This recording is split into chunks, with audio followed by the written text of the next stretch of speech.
Okay, so today we're going to be installing deployant on this 116520 Daytona.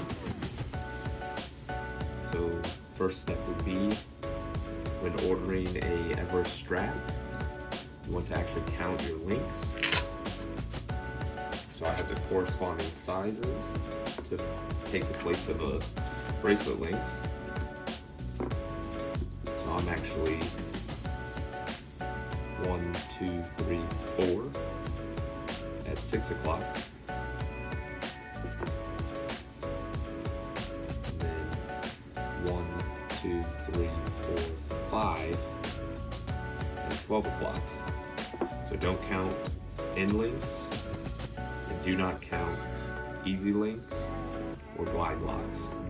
So now that we have the straps out, let's actually get to taking the bracelet off the watch, which is a really straightforward process. You just simply want to depress these spring bars, either with a single spring bar tool or a tweezer.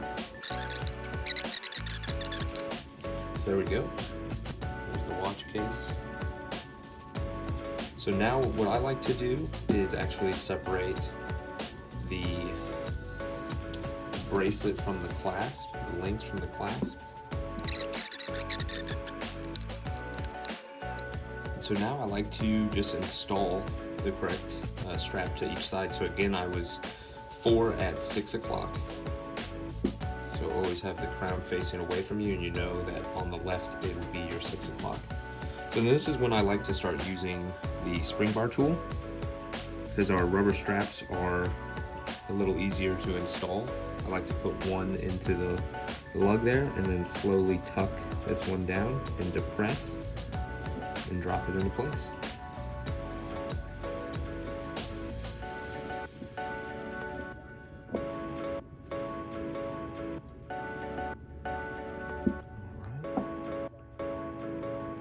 So then again, you always want the crown to be facing up with the dial, like so.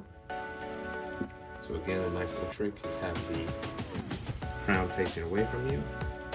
Then you know that this is your 6 o'clock side.